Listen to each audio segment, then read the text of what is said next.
All right, we'll go ahead and get started.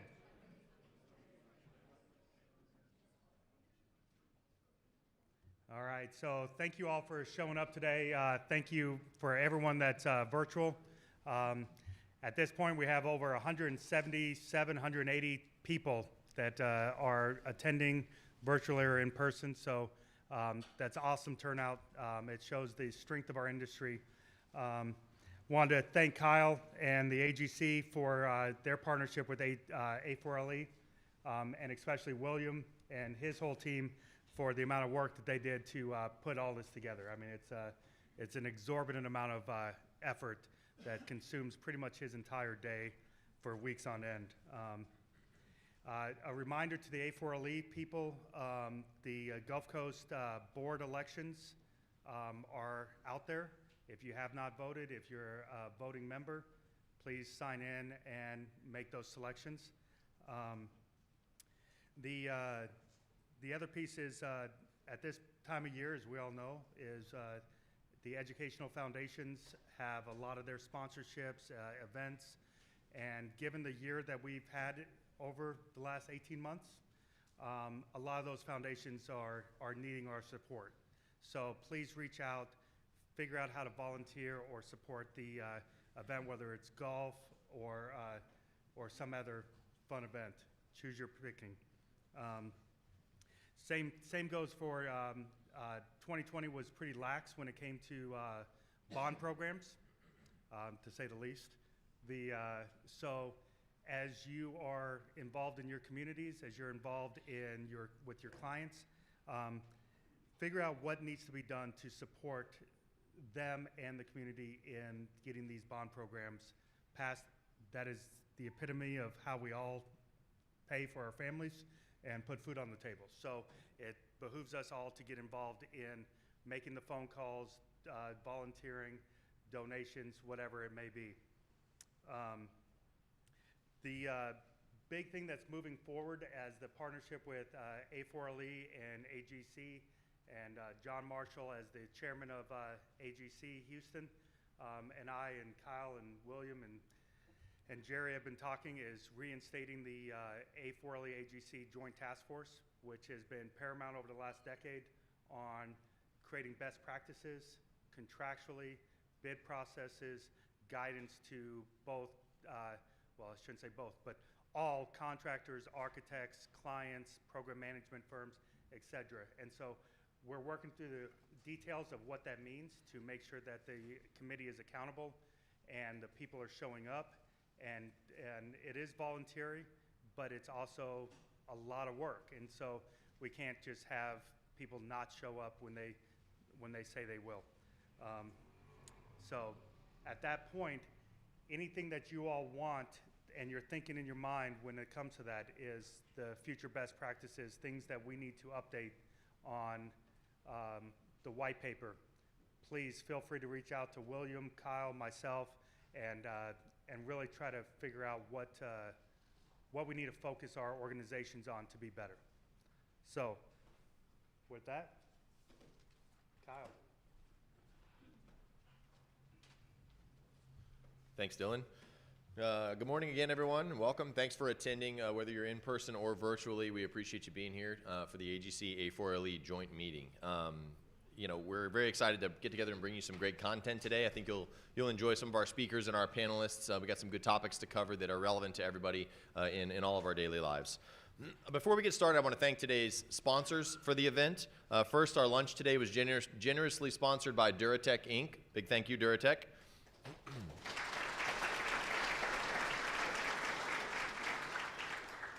Special thanks to our live stream sponsors, Bartlett Cocke General Contractors, Marek Brothers Systems Inc., and Raba Kistner Inc.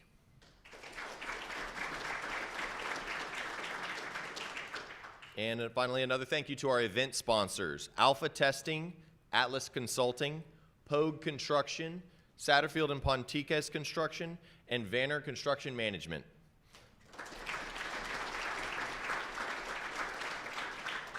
An event like this is not possible without the help of those sponsors, so big thanks to everybody for that. I know we've got a great group of speakers and panelists on tap, so I'm going to be brief because you all didn't come to hear me and Dillon talk. You came to hear more important people talk. So, but a couple of quick updates from the AGC. Dillon mentioned golf tournaments. AGC Champions Golf Tournaments just a couple weeks away on October 4th. So teams are filling up fast, so make sure to get online, to go to our website, and fill out the form to get your teams at the AGC Champions Golf Tournament. So great course out there at Champions, always a great time. So please go get your teams ready for that, and hopefully we can get the same beautiful fall weather that we had last year. Also beginning in October, we've got a great schedule of educational events lined up with a mix of virtual and in-person options. Project management, planning and scheduling, and construction supervision fundamentals, just to name a few, in addition to our usual slate of OSHA offerings. And I say that now for not just our AGC members present, but also our A4LE members present. That project management development program can be something really beneficial for both contractor members and those owners, reps, and management firms. So take a look at that, check that out. That's something that's coming up in October to finish out the fall. Okay, enough for me. Now for the people you came here to see. Our first panel is titled A Construction Workforce Pipeline, Career and Technical Education, a topic that's becoming increasingly relevant to everyone in our industry, and especially in this room.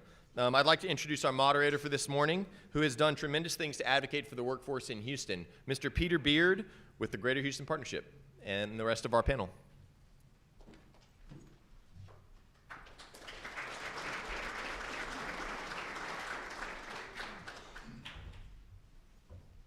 So I apologize to the folks over on this side of the room. The camera's over here. So I'm not going to wander too far over there, but you won't catch me in that you'll catch me kind of in the middle, but because of the live stream, want to be sensitive to that. It's a pleasure to be here. I want to introduce kind of the four people we'll be talking to today. One is Gloria Barrera with Vanir, Rick Kloss with Pieper-Houston Electric, Sabra Phillips with Marek Brothers, and Juan Garcia with Vaughn Construction. So what we wanted to do, and I wanted you to kind of think about this in a different way, is one, recognizing the importance of talent, whether it's in the construction industry or in any other industry. And one of the things we do at the partnership and in collaboration with our employers is to make sure the employers are in the driver's seat, because they're one of the end users of the talent pipeline of education. They know the specifications that need to be in that workforce. They know where they get their best talent from, and they know kind of, how many and of what they need. And what you'll hear today is probably, the opportunity for us to think differently. The other end user of the talent pipeline are the folks moving through the education system. So there's always a responsibility to think about how we're meeting the needs of both of those users. The education system, delivering individuals into great careers, and the employer, whether it's a construction company, a healthcare company, hospital, et cetera, all need qualified talent to be productive and to grow our economy. So I want to kind of open it up with a quick question to the panel. What's the impact of not having a stable talent pipeline? Okay, I'll jump in first. First of all, thanks for having us. I know we're all really excited to be here. Thank you for all the work you do in designing and procuring and building and managing, the learning spaces for our next generation. So I think it's a really interesting conversation to think about not just the space once it's built, but what are the learning, how can it be like a living learning lab from start to finish, even before it's built, right? So we tend to think of it, how do we make a great space once it's built? How can we look at the front end of that and say, how can we use that as a learning opportunity too? So in terms of, so thanks again, because I do think that this is just a great example of how important the work we do is and the difference that the built environment makes in people's lives. So just a good thing to remember about what you're doing every day. In terms of the impact of having a strong or weak talent pipeline and talent pool for our industry, I think a couple things. One, we really operate as an ecosystem, so it's all of our responsibility if we want to have a strong and healthy talent pipeline, and it will take all of us to make sure we have that. I think we all know today that demand for construction is outpacing our collective ability as an industry to provide the talent that we need to meet the demand. So I think we're kind of pretty much all familiar with the numbers, and if not, we can get them to you later. But how does that impact? I think we all want to deliver safe projects on time, on budget, high quality, so that they fulfill their purpose, and the cost to manage them, it's cost effective. So if we don't have the talent to do that, we're limiting our options. So if you're designing, do you have the builders who can kind of bring the space you envision to life available to you? Who are your options? Who are your choices? And if you're procuring, do you have the partners available that you want to choose from at the time you need them to develop, to deliver the project according to your schedule, and when the school system needs it built, when the time you have available.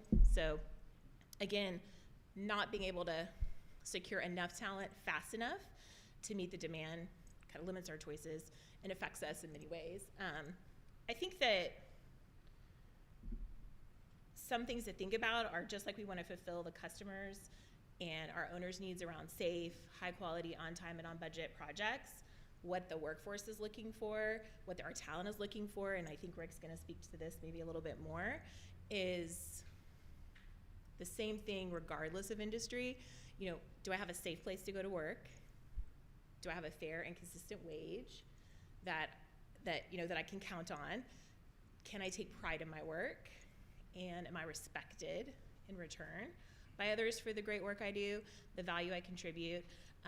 Are there career opportunities for me? What's next? What's the learning? What are the opportunities in my path? And finally, do I like what I do, right? So in this journey, I think we have the opportunity to think about how do we fulfill needs on both those ends, right, as a group. So a few challenges, and how do we communicate that to the greater talent pool, both men and women, and are we doing a good job of it together? So those are a few things I see as impacting Rick, roadblocks. she threw you under the bus. So what are some of the roadblocks you're facing? I think the number one roadblock we have is basically the negative stereotype that construction industry has. Okay, the stereotypes come from the old school construction, 75 years ago. Okay, everybody's worried about being safe. It's all about your hands. And that's not the case anymore. I mean, we have to educate the people that want to come in to our industry, right? Safety is ingrained every day in every one of us, right? We're continuing education. We're continuing that safe processes. Everybody here worries about safety first and production second, right? We have to continue that, and we have to educate other people that we are a safe industry, and that's what it is. I think majority of the conversation that would go on is always about safety. Where are we at? Record days, where this is. And I don't know if that gets promoted enough to people that are incoming and coming in. I think the other thing that we provide now is the technology. I don't think a high school graduate understands what we go through with the technology nowadays, between the BIM process. We use tablets on the jobs now. There's not a paper blueprint on the job at all anymore. Everybody's working off of tablets, okay? You have Trimble units that lay everything out. There's no more ring and string, okay? You don't lay it out and measure off of this and get it close. It's to the exact science, because you've got BIM documents that are laid out and engineered. And I guess what that follows up is the people that we have on staff, okay? It's not just craft workers anymore. We've got engineers, you've got draftsmen, project managers, estimators. There's a wide range of, office personnel, admin staff, and then the people that run the company themselves. So there's a wide range of areas they can expand into, okay, just by coming in as a craft worker nowadays. It's a wide range gamut. So basically it's educating and trying to get with those people that understand that we're not a construction company of old. It's a whole new ball game, and it's changing every day. As far as I wanted to elaborate a little on the... Let me get Juan into this, because I think, Juan, if you don't have the right workforce, what does that mean for Vaughn? Do you decide not to bid on a project? No, the job's got to be built. And it's a demanding market. We got to build them. We need the people. One of the biggest things that people would focus on, especially young guys, is having a career path. They want to know where they're going to get to. What's the path to get to where they want to be 5 and 10 years from now? When I started, it wasn't, I just needed a job, and that's all I was looking for.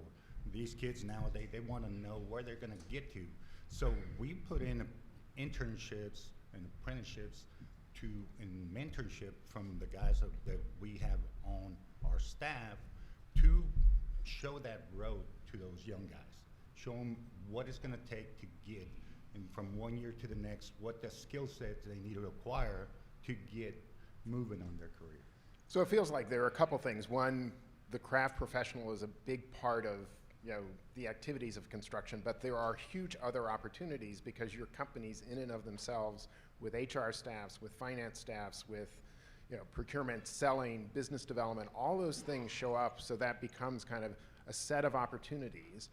Two, it feels like without the right workforce, you and your desire for safe and quality also probably suggests you may not bid on something that you don't feel like you're going to be able to fulfill. But as you were getting to this, I think each of you have an idea that reaching into the education system to help people see the opportunities is critically important, in that partnering with education, because you do have a role. You can't hope that education gets your business right, but you do have a role to kind of partner effectively. So tell me a little bit about kind of how you think about partnering as you think about building the talent pipelines.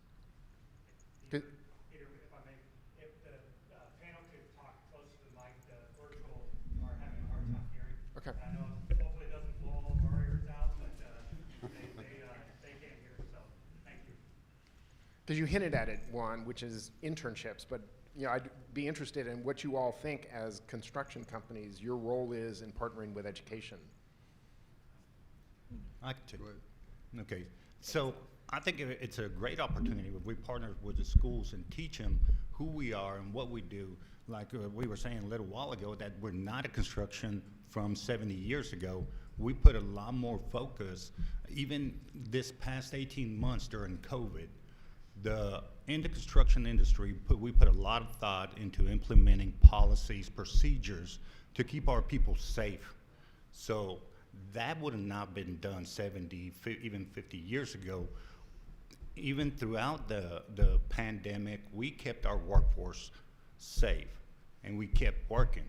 That's one of the other things that we were critical, and as an essential business, we were able to provide for all of our families. So we need to educate those kids that it's not the construction of old, it's a new construction where there's careers for just about anybody and any type, from computers to whatever that we choose. Mm-hmm. And Marek has done some interesting stuff with Houston. So we've found it helpful to what I would call dive deep with maybe fewer partners, but really look at kind of a deeper program. So we've had a lot of success with our Marek Construction Academy in Houston with partnering with HISD and HCC. We have a 2-year program with juniors and seniors at Austin Milby High Schools. It's a dual credit industry credential program. We offer a paid summer internship in the field between their junior and senior year. And then we also offer them a job upon graduation into our career development program if they're interested, or some like to continue to intern with us if they're pursuing, for example, college. So the students have options. And then we do something similar in San Antonio where we don't actually we partner with a school who already had a program, but we're like their primary employer partners. So we work with the students throughout their their years in their career program. We do a lot of different activities with them, work site visits, labs, all kinds of things, and we also hire them for internships and when they graduate. So those 2 programs we started over the last, in both cities, over the last 4 years. We're kind of learning our way, and we've had a lot of success. And I think that what's spoken most loudly to students and parents, because you're communicating with both of them, is the career. Like, we're able to articulate that career path, the opportunities, the ongoing lifelong learning that you have, the industry credentials, those kinds of things speak loudly. And when they've come in and seen the environment, it gets them really excited. And we've also had a lot of support. For example, internship in Houston this summer, we had great support from our customers, also supporting the interns and talking to them about the industry. So when they complete that internship, what they say about Marek and the construction industry in general, because we've had some say, oh, I want to become a project manager with the GC. Wonderful. We're attracting people to the industry, and how it's changed their perception is huge. So, Rick, I know you probably have some things that you've been doing in terms of developing, relationships with schools, probably because you're a licensed profession, aren't you? Right. Well, we've worked a little bit with Spring Branch ISD. Just had a meeting this week with Katy ISD. I think it's our job as an industry to help facilitate the training that's going to come out of that. So in their CTE departments, we've got to sit down and tell them not what their curriculum is, but basically what we expect to see or what we'd like to see for these students when they get out, so that they're already on that career path, or they're already on the path that's going to help them get there and not have to start over. We have a prefabrication department. When you're talking about a certain age group of kids, it's tough to get, they're not able to do everything they can do. Transportation is sometimes a problem to get them there, but in our prefab department, they can learn what material is, right? And in the electrical industry, there's more parts and pieces than it takes a long time for somebody to understand what a part and piece is and how it goes together. So that's a good hurdle for them to get into. If they're in our prefab department, they're learning what those parts and pieces are and how to put those together, and they're in a controlled setting in an atmosphere where they're not in the field. So that's kind of one of the ways that we're trying to help and get that going. Did you have anything? Yes. Gloria? So I want everybody to take a minute and think about prior to December 2019. And because this last year has just been weird and so many other things going on. But had anybody noticed that it took a lot longer to get things done than it used to? That over the last 10 to 15 years, we've seen a significant decline in how fast we could get things done and the quality of the end product. Does anybody notice that? Have you noticed, anecdotally perhaps, more safety issues on your jobs? Have you noticed, when you walk those projects, a lack of ownership of the craftsmen doing the work?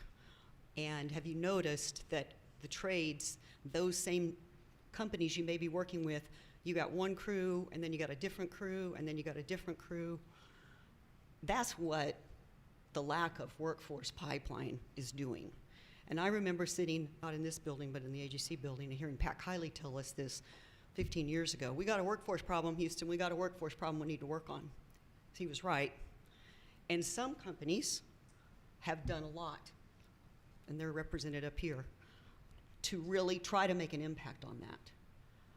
Now, I believe we have a tremendous opportunity as an industry with the new CTE and PTech programs that are partnerships between K-12 districts and higher education and industry, where compensated internships and apprenticeships are a thing. The districts need to do this. They get more funding if they fulfill their P-Tech programs. So it's being incentivized now. It's a win-win for our industry and for our school districts, and most importantly, for those students. So. And I think that's one of the nice things about construction, because there, to Rick's point, there are a lot of opportunities to engage folks and provide them the opportunity to see what it's like. Whereas if you're doing something more in technology or other things, you probably need a stronger basis. And so one of the nice things I think construction can do in partnering is help increase that awareness that we've heard and celebrate the folks. So as we think about it, how do we begin to capture, in this idea that, the construction workforce can be local, but how do we capture and support kind of the upskilling of individuals? Because I think that's the other part that's really good about construction, is there's a pathway from the entry-level helper to the master journeyman to the, the craft professional that's critically important, and there's a clear pathway to get there. So how do we begin to bring folks into that? Because this is a good way to strengthen the tax base, to build a stronger local economy, is to having people with good jobs. Who wants to start? Yeah, one of the things that we do, we bring in kids at their senior year, We pay them through the summer. Obviously, we only get them for to do several things because of laws or whatever. But that gets them excited, and they get to see what it is. It changes their perspective on the jobs that they have to do. And we've had really good success, more from word of mouth, from the initial kids that did that internship program for the summer. They go out and tell their school teachers and everybody there what they did, and that they actually made money, and that construction's not so hard after all, not so brutal and unsafe. So we've had good success from that, and promoting it from all. I'm a third generation builder, so we've had a lot of success from that, just passing on to our kids. You know, not everybody's cut out to go to college, and they know when they go back that they can make money, they can provide for their families, and they actually have a career path. If we keep doing that, we'll eventually build something. You know, and one of the things I hear when I talk to superintendents is they also care about the stability of the family. So there are also opportunities, because there are a number of folks that are unemployed or underemployed in these, which are other opportunities. And I know Marek has worked closely with several organizations to look at kind of the adult learner side of this as well. Sure. So, I mean, that is one thing you're looking at your entire pipeline of talent. That includes the pipelines that are already working with you, right? Or you're feeding those pipelines not only from folks that may be coming entry level, but people who today are looking for those opportunities, or they may be underemployed or underskilled and not realize how to get into a career. So you do have to look at the big picture. And I think when we think about the building projects, there's the question of, I think this is where you're going, Peter, or where we're going, but there's the opportunity of how we can engage our P-Tech and our Career Tech programs in the learning process and engage them. I mean, there's tons of ideas. Could we live stream the projects? Could they visit the work site? Are there co-op opportunities with the employers on the job sites? There are safe ways for people over 16, if they're enrolled in a formal craft training program with their school, or a formal pre-apprenticeship program, to actually do work on job sites. We are always careful about that, and there are certain guidelines you have to follow, but you may be surprised to learn there's more they can do. But I think also, are the partners on those projects people who are also upskilling their own workforce that's already with them, or the adults in the environment? So do the partners we have building schools, are they helping us not just build schools today, but build the workforce and the talent that can build schools tomorrow, and next year, and the year after that, and 15 years after that, so that 15 years from now, we aren't looking back and saying, is it still slower? Is it still less safe? Do we still have less stability in the workforce? Instead, we're saying, wow, look back where we were 15 years ago, and today, we have a stable talent workforce. We're working together. Everyone's involved in making the system win.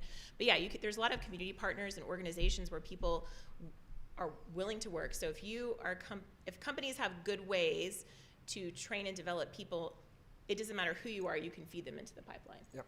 Yeah, no, that's it. And Gloria, she began to reference, we've had a lull, and you referenced, we've had a lull right now, but we're about ready to look at another kind of, shall we say, growth in the industry and the need for craft workers, as well as, construction professionals. So what's coming? Well, just alone in Houston, in May, I think it was over 800 million in new bonds passed. In November, at 1.6 billion, just in Houston. And there's still a lot of districts that have postponed things. So there's still a lot that are a little bit gun shy at this point of moving forward. That's just Houston. I think it's over 7 billion for Texas, along with everything else. That's just the K-12. One other thing I wanted to mention on how the investing in the local workforce helps is that I'm sure many of the general contractors here are you're bidding public work, and you need to have qualified, good, small, and minority-owned businesses. Well, that's a challenge. That's a challenge because there are not enough of them out there. And by having this strong pipeline of craft workers that are grown up and developed in these companies, A lot of them are entrepreneurs, so they're going to open their own company.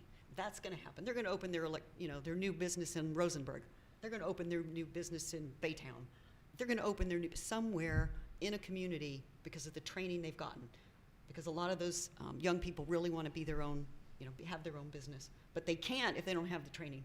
So. Right, I mean, you can't really grow a business if you don't have a skill that you're going to sell. And so construction's a great skill in multiple areas to do that.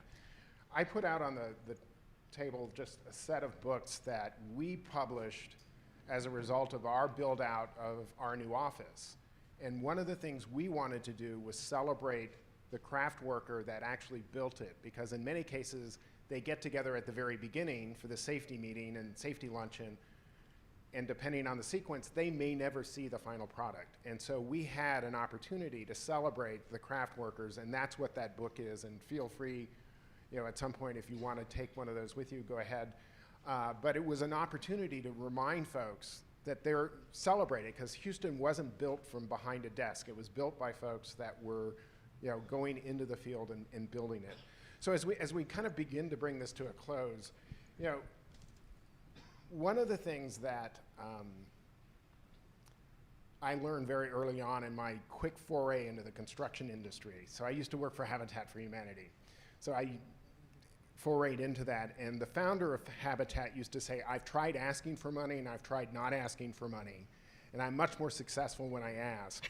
And so part of it is, when you think about kind of the school districts, and as school districts and folks in that, you can ask these folks to help and help think about exposing, kids and parents to the great crafts and the great opportunities within construction. So as you think about it, what are the opportunities you would like a owner to ask you to do as you think about how you can influence curriculum, how you can influence awareness and career preparation, and then we'll kind of close it out. Okay, I'll take a first stab. I mean, one thing I guess I would just like to say is I kind of also connecting to what Gloria mentioned, I don't know of as very many industries like construction where it does not matter what your background is. It does not matter where you came from. It doesn't matter who you are.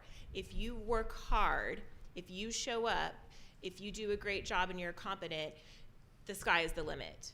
You can own your own business. You can run a company. You can lead people. You can manage relationships. You can be a master artisan, a technical expert, whatever it is. And I'm a proud third generation construction also, although I help build people. But my grandfather and my dad were builders, and I account all of my opportunities to the fact that someone gave my carpenter grandfather an opportunity, over 100 years ago, or close to 100 years ago, to grow and show what he could do. So we have amazing opportunities for folks, and let's just expose them. So, for example, when people build a school, does the whole team get to come to the school later and see it, and do we cheer them on and have the band play for them and say thank you for building my school, and look at all the lives and the hundreds of students' lives are being changed because of the work you did? I mean, in addition to helping our schools and providing instructors, because that's a huge need too to help develop, but how do we show our respect for the work done and the fact that we get to live and work in these spaces every day? So I can get kind of passionate, but but anyway, I think that's one way we can start. Any final thoughts for the audience? I would like to throw out a little soft challenge here to everybody in this room, because you people in this room are the leaders in construction and design and K-12 districts of the Houston area. You have the opportunity to make a difference. You do. Ask the question, how can my program connect with my CTE and PTech program? How can I do that? What can I do? If all you do is get a couple of student interns in your own office, that's huge. That's huge. I've seen that firsthand, the difference it makes in young people's lives. So that's my little soft challenge to each of you. I know how awesome this group is and this community is. And if we decided to do it, by golly, we would do it. So that's all. So Rick, Gloria, Juan, Sabra, thank you very much. I really appreciate it. I hope we got the information out there, and I'm going to follow up on kind of the last thing Gloria said. It's not just construction, but when you think about your ability as a school district to procure goods and services, whether it's an accounting firm, law, et cetera, you have a huge opportunity to think about how can you invite them to help build and strengthen kind of the career preparation that the school districts are doing for our region. Because one way to think about it, at the end of the day, 25% of our population that are in the school districts are 100% of Houston's future. And so how are we as a business community coming together to actually ensure that that 25% creates great opportunities for us here in Houston in the future? So thank you again. We appreciate it. Kyle?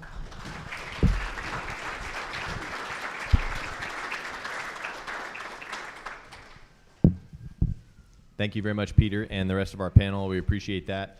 I think it's great to hear a lot of the pipeline challenges and the connection that we can make to all the CTE programs out there, and then being mindful of how we can take those CTE programs, connect them back into the workforce, and utilize them to build those schools, build those projects, get implemented into the bond process, so that we're using contractors like Marek and Vaughn and Pieper to build those buildings, because they're utilizing those students that come from each of your all school districts. So thanks again, Peter, and the panel for that great discussion there.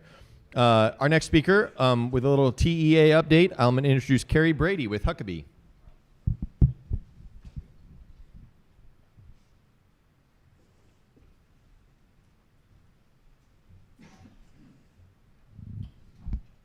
I'm a migrator. Good afternoon, y'all. So I'm coming to you with the most exciting topic ever, okay? I'm going to give y'all an update on the TEA school facility standards. Not the most riveting topic, but really important. Kerri Brady, yes, I'm with Huckabee, but I'm coming to you as the co-chair of the statewide committee that worked on this and made recommendations through TASA to TEA for the updated revisions to the school facility standards. We did all of that work in 2019, but this is advancing ahead of me. This is getting exciting. Where's my computer? There we go. All right. We'll do this again. So this is the agenda. I'm going to run through this pretty quickly. There's a lot of content to cover. I don't have a lot of time. If you have questions, call me. If you don't have my number, someone in the room does, so call me. Or send me an email. I'm happy to answer your questions. I can talk about this stuff for days. I've been working on it since the beginning of 2014, so I kind of know a little bit about it. And so I want to be able to answer questions if you have them. So I'll talk briefly about the TASA committee process and the work that was done in 2019. We did have 2 public comment processes, so I'll cover that quite briefly. And then I'll talk about some key provisions of the proposed rules, and then the next steps, which there's not very many. So the committee, this guy likes, it's very jumpy. There were 22 of us. It was co-chaired. We wanted to make sure that we had representation at the leadership level from the brick and mortar side and the curriculum and instruction side. And so I co-chaired that committee with Dawson Orr, retired superintendent from Highland Park and a professor at SMU. And then we went through and made sure that we had a diversity of stakeholders representing all role types, all geographies, lots of different perspectives at the table to make sure that we didn't have a rock that wasn't uncovered in the process. And then we decided as a group that we wanted to have unanimous consent. So it wasn't a simple majority, it wasn't even a supermajority. All 22 of us were going to physically sign the letter with blue ink in the recommendations, because it was a powerful message to go through the effort of having that level of diversity and then saying that all of us agreed with every word in the recommendations. And then we had 3 goals. So we didn't want redundancy. If it's in the energy code or the building code or the fire code or the accessibility code, it doesn't need to be in the facility standards. So that was a quick way for us to sort of cut things off, that if it was already in there, we didn't need to do it again. We wanted to make sure that it was a universal mandate. There are a ton of things that rise to the level of best practices. That doesn't necessarily mean that every building in every district in every area of the great state of Texas needs to do that. And so we wanted to make sure that everything that we recommended rose to that level of a universal mandate. And then a flexible framework.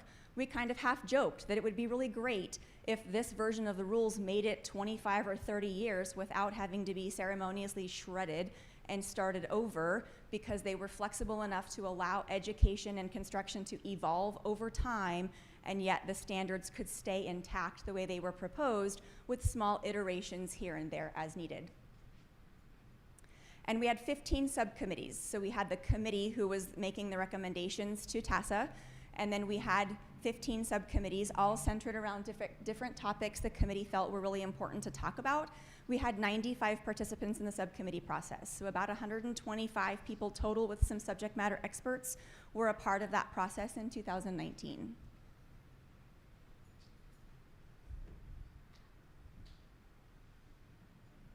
All right.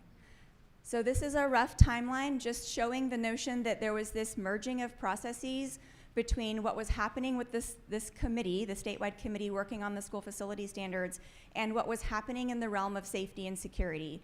So we had Senate Bill 11 and House Bill 17 introduced in March of 2019. We were already working. We had decided we wanted 2 different safety and security subcommittees.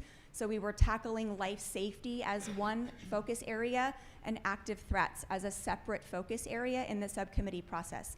And when House Bill 17 and Senate Bill 11 were introduced, we knew that we were onto something, that there was an opportunity for us to maybe merge the process, because the language in Senate Bill 11, which became the favored bill, had language in it that required the commissioner to write rules around safety and security for the facility standards. And so we started to work through the notion of being able to be that body, that committee with that diversity and unanimous consent that could make recommendations from the practitioner's perspective to the commissioner around safety and security and what was appropriate. And so we were able to merge that process. The committee met in person on the same day Governor Abbott signed Senate Bill 11 into law. And so within a couple hours of that bill being signed into law, we had recommendations. So it was a very quick turnaround, and we felt we had sort of jumped the process and really kind of compressed that in a way. But there was still quite a bit of work to do. And so you can see by the end of 2019, we had written our recommendations, signed them all as promised in blue ink in person, and submitted that to TASA, and they submitted that to the commissioner at TEA. So the committee really wanted to make sure that choice was represented in the recommendations. If you're familiar with the current rules, it's very prescriptive in nature, and then there's a clause at the bottom that says nothing in these standards is intended to hinder innovation. As a practitioner, I called it the I dare you clause, because it was sort of like I dare you to get creative and do something other than what was prescriptively required in the rules. And so a lot of design professionals didn't use that provision as permission to do anything other than prescriptively comply with the rules. And so the committee wanted to do something different. And so we wanted districts to have the choice during transition to use the old rules or the new rules, so that you didn't just say, well, this is the date, and so if something happened before that, you were in old rules, and if something happened after that, you were in the new rules. There was sort of this transition to kind of opt in voluntarily to the new rules during implementation transition. 2 different methods of compliance, different ways to get creative and allow for innovation and still show that you could comply with educational adequacy in the state of Texas.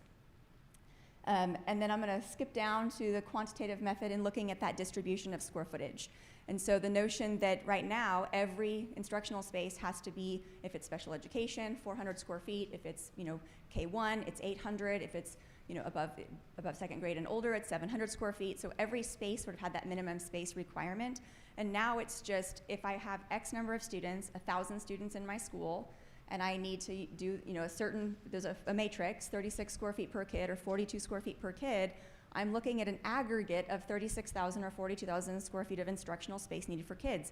And I can divvy that up how I see fit. So it becomes a local decision to divvy that up, as opposed to saying every classroom has to be exactly the same size, and if you deviate from that at all and dip below that 700 or 800, you're out of compliance.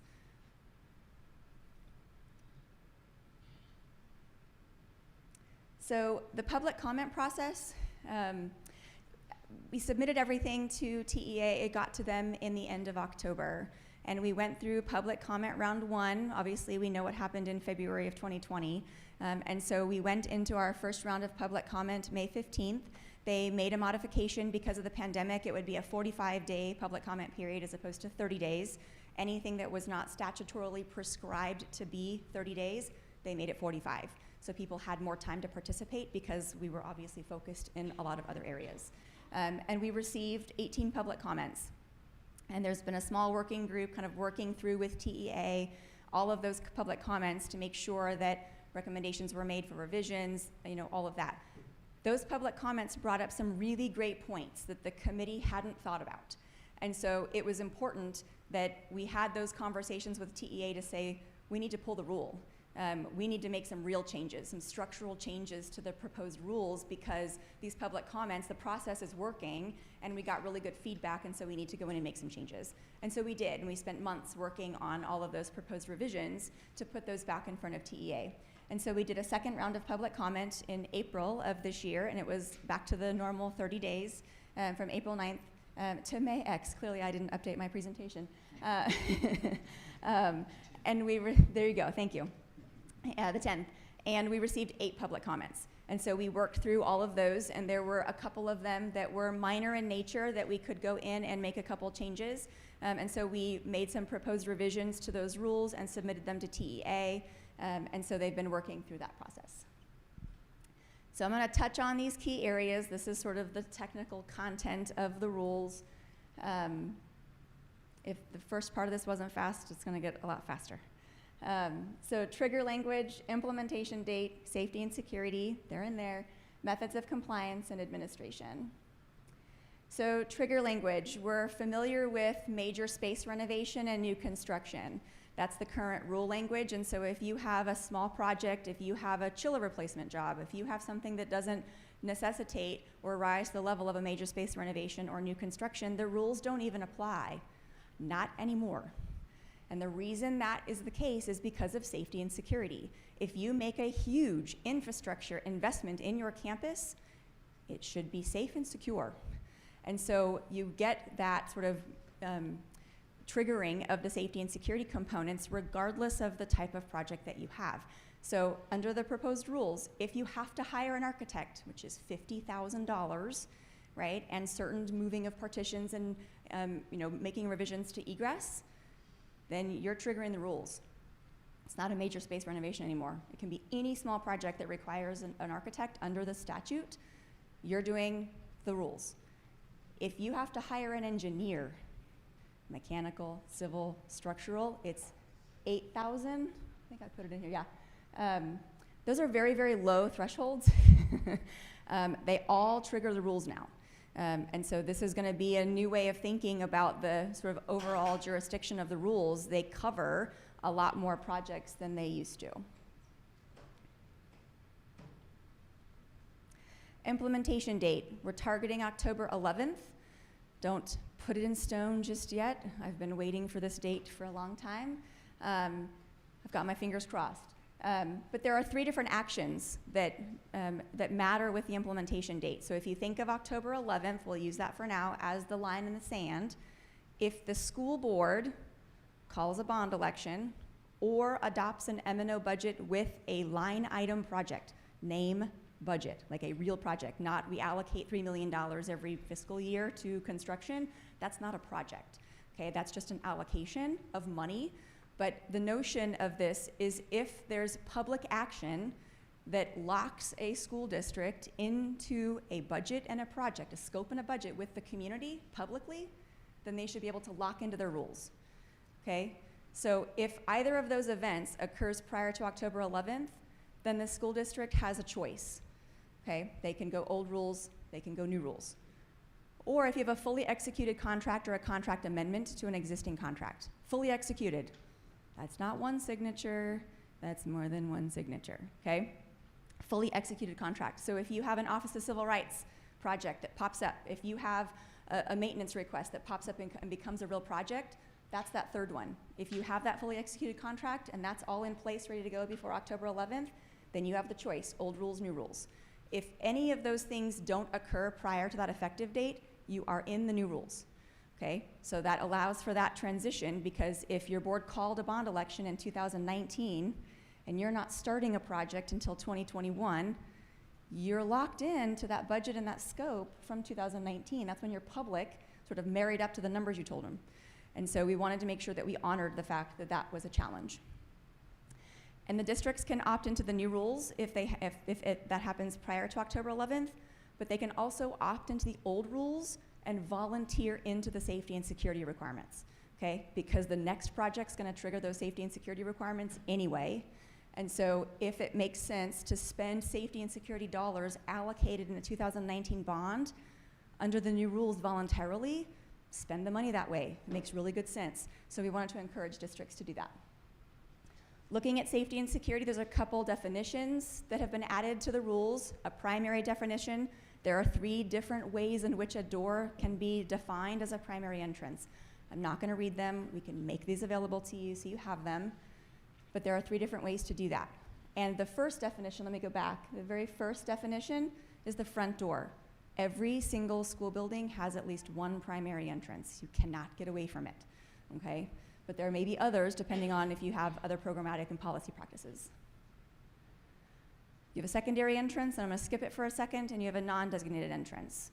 The primary entrance and the non-designated entrances have really strong, clear definitions. Secondary entrance, everything else. Okay, it's the catch-all entrance requirement. These are the 5 criteria that are required to be complied with.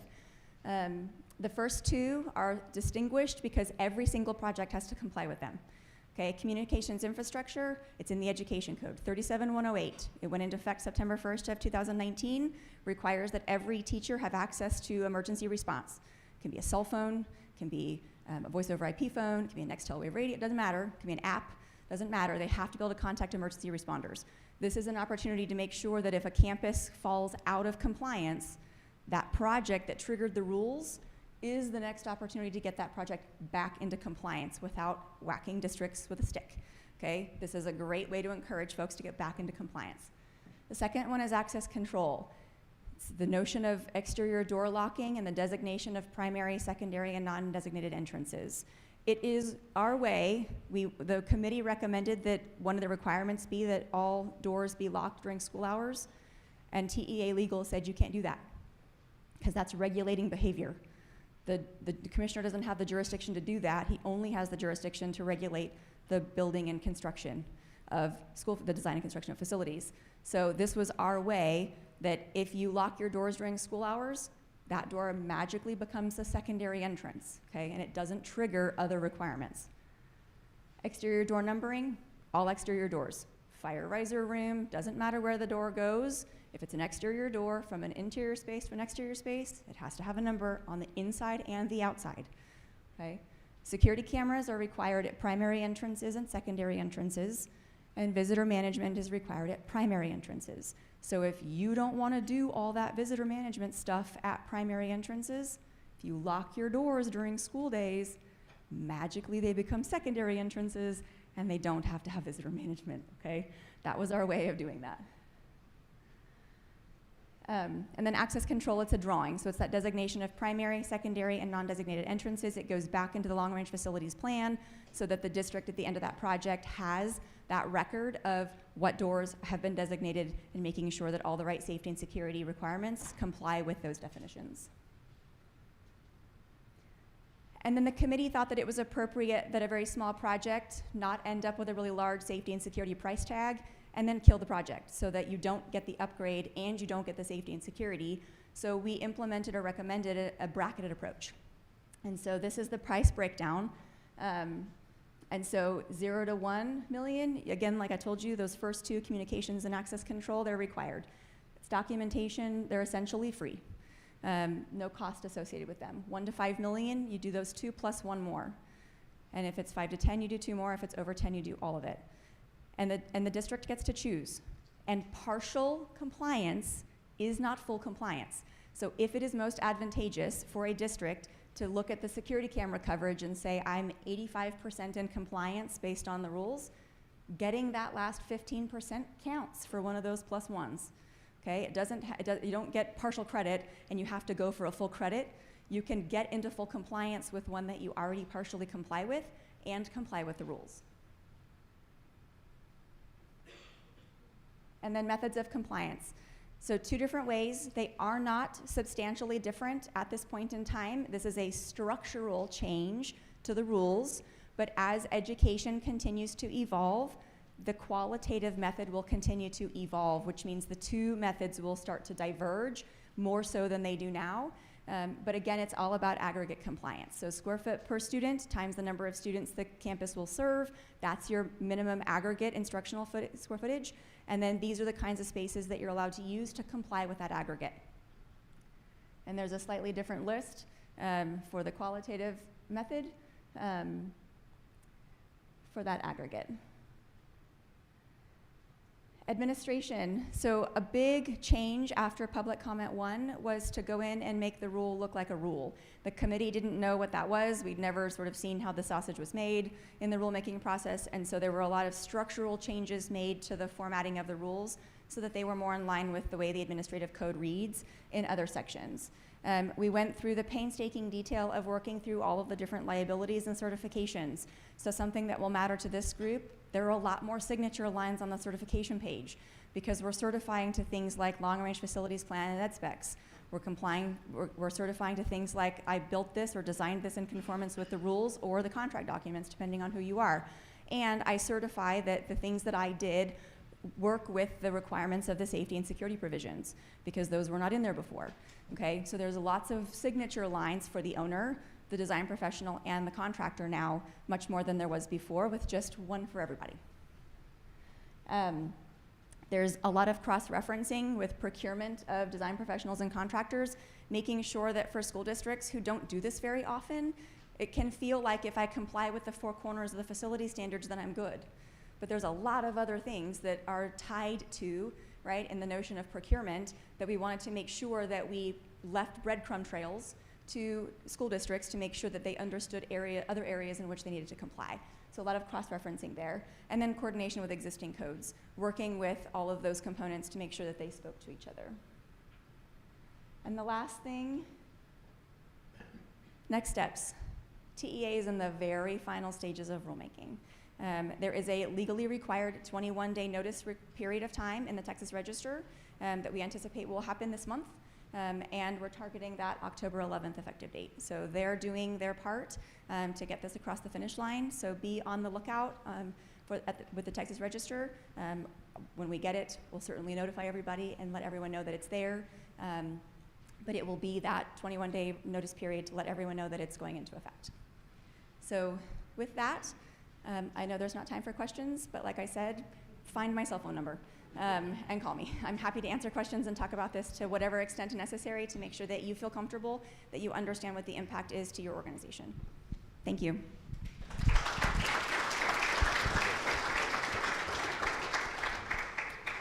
Thanks very much, Kerri. All right, for our next panel, we kind of heard the first panel about some labor issues that we deal with every day. Now let's shift to the materials side. I think we've all kind of seen some issues with the materials, so we're going to have an industry panel on materials. Easy Foster with Conroe ISD is going to be our moderator for this one, and I'll let him go ahead and introduce the next panel.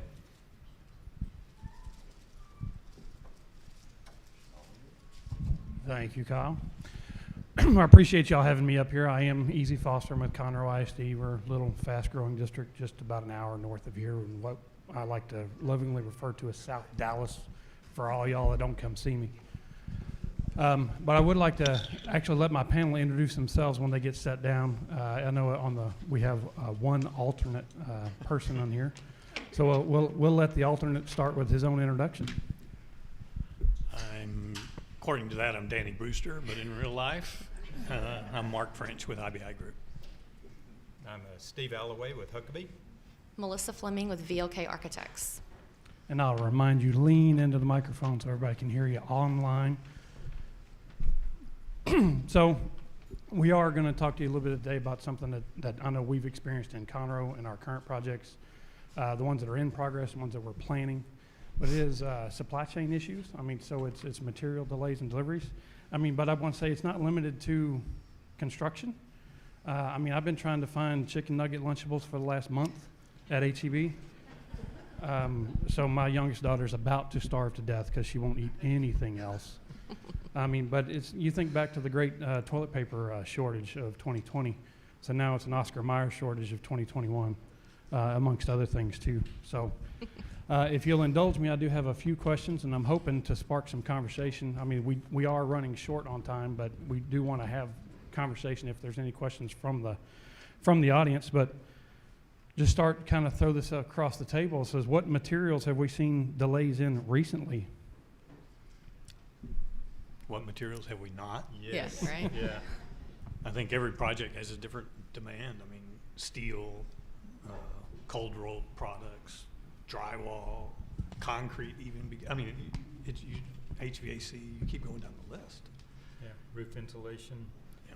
We're seeing a lot also just as you mentioned the concrete, but some of the plants are, you know, only producing structural concrete. They're not doing cement stabilized sand. They're not doing other things. So it's not just in the product itself, but it's also in how they're batching them and procuring them. Some things with just electronically communicated motors, ECMs. You know, if it has that component in it, it's becoming a really long lead time. So, as you said, pretty much everything as we've discussed. Exactly. I think we've also, I mean, most of us probably got the update about being aware of potential PVC related delays. We've seen just recently paint. I mean, it's the simple things and it's the more complex of the materials and aggregates needed for things, and then others of just inherently being delayed. And so trying to work through that as best we can. Also, we are in a bit of an innovative industry, so we've got some contractors who are determined to get their job done on time. So what tactics are you seeing that are being employed to mitigate some of these delays? Go ahead. Yeah, one thing I see is that we're doing is actually procuring things early, early bid packages, early thinking about what's out there, but also just thinking about what's local. Shipping is coming into play a lot, especially international. So keeping it definitely domestic, but keeping it local. We've also seen, you know, some challenges just with districts and their tech specs of what are some alternative products? What are some alternative products that they can bring to the table? And I want to just kind of throw a shout out to the contractors, the owners, the design teams, the engineers. You know, somebody said the other day, told me that this is the closest that they've seen people work in this industry, working together and collaborating together in a long time. And I would venture to say that's 15, 20 years that truly the architects, the engineers, the owners have all really, truly been collaborating and bringing things to the table, putting them on the table and saying, what's the opportunity that we can use to get this project underway? All right, so just jumping on that, I mean, who should take the lead in that process right now? I mean, is it the owner who's responsible for knowing what's out there? Is it the contractor who understands he's got an obligation, or the design team who is drawing whatever they want? I think whoever has the information as early as possible in the process should speak up. Because he's mentioned the collaboration. I think the collaboration is beginning earlier now. This has forced that. Yeah, I think it's an open line of communication. I mean, to his point, if an owner just recently had a project and had a delay, then they could communicate that to the next design team. Whereas if you happen to be on a project with a construction manager at risk, you're hoping that they're bringing some of that to the table. So it's an open line of communication, collaborating throughout the entire process to make sure that everybody is on the same page. And I think it's also just creating a safe space for people to bring those, you know. How many times over the years have, you know, I hate throwing, you know, as a contractor, oh yeah, we can get that on this time. We've got it. Get to that date, it's not really there. It's a safe place, and we try to create that in every meeting every week to say, guys, what's out there? What challenges do we have? Can we find another product? Can we find another system? Is there something we can do to make that work? But everybody has to feel safe and secure to be able to bring that to the table and know that they're not going to get things thrown at them. It's kind of out of their control. What can we do to make this better? I mean, is there any special innovation in any of your own offices that you'd like to throw out to the group that would give the competition a better chance to respond? I would absolutely. I think, like I say, it's the earlier you can get it out there. We've seen projects that have an early bid package for roof decking. You know, that's prior to even having the structure done, prior to having any of that. CM at risk is starting to come back to life. I'm not saying it's ever gone, but in these times, the bid process has been very, very competitive. The CM at risk process has become valuable or more valuable in recent times of being able to actually procure and walk through all those steps, get those early bid packages out, get those processes, but it's also truly getting and diving down to every material, every product, and knowing what's in that job from day one. What's the material, is it available? And I'll throw a shout out too also to the product reps, manufacturers reps. They've been really valuable in this. Again, a product rep in the past is, oh yeah, we can get you that stuff. I'm finding they're being really truthful now. They're really bringing it to the table and saying, guys, here's what we've got, here's what we have in the warehouse, here's what we can make happen. And on larger projects, work with the owners, because a lot of districts have prescriptive material requirements, but try to open those up, maybe more than one manufacturer, even on the same project. Just control where it's used so you can manage the warranty process later, especially on the larger, middle school, high school projects. Sometimes just supply of what you can get from one particular vendor or manufacturer may limit who can provide that job, whereas if you open it up, you could get more participation. As mentioned, early packages, but even sometimes depending on a summer renovation project, it might be necessary to do early submittals. I mean, just getting in that I need that HVAC, or this past summer it was the generators needed really early. So having to get those early submittals as part of the bid package was really important and critical. So picking up on that topic, kind of tying in what you and Mark both said, that if you've got more than one material selection for the same product, and you've got an early submittal package, what does that do inside your offices from a manpower standpoint from your side of the table? It puts a little bit of pressure and stress on us, but at the same time, we're making sure that we're part of the team.